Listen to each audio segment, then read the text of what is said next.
Урматтуу мекендештер, өткөн сутка ичинде биздин ооруканалардан жалпы 13 бейтап сакайып чыгып, үйлөрүнө чыгарылды. Ош шаарынан областтык ооруканадан 2 бейтап, Бишкек шаарынан 3, Нарын областынан 4 бейтап, Ысык Көл областынан 4 бейтап чыгарылды. Кайталап алынган анализдердин жыйынтыктары терс. Республика боюнча бүгүнкү күнгө чейин жалпысынан 91 бейтап айыгып, ооруканадан чыгарылды.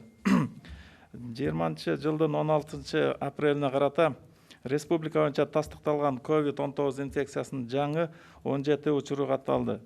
Бишкек шаарынан 5, Ош областында 1, Нарын областында 11.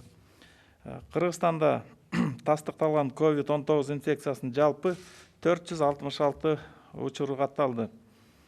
Жалал Абад областы боюнча 93, Ош областында 131, Ош шаарында 71, Чүй областында 28, Бишкек шаарында 87, Баткен областында 5, Нарын областында 45, Ысык Көл областында 6 бейтап.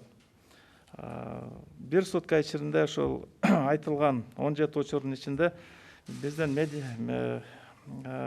дарылоо мекемелердин кызматкерлеринин саны 5 болуп түздү. Айта кетиш керек, жалпы ошо анализдеп келгенде, ошо медициналык кызматкерлерден дарыгерлер 29-у ошо жугузуп алды. Дарыланып жатышат. Өз дагы орто медицина персоналдан 44, анан младший медперсонал деп 17, анан дагы эле ошондой эле ошол медициналык биздин дарылоо мекемелеринде иштеп турган да башка кызматкерлерибиз бар. Булардын саны 14 жугузуп алып, жалпы жана 104 ошол адам дарылоо мекемелеринин ичинен, кызматкерлеринин ичинен чыгып дарыланып жатат.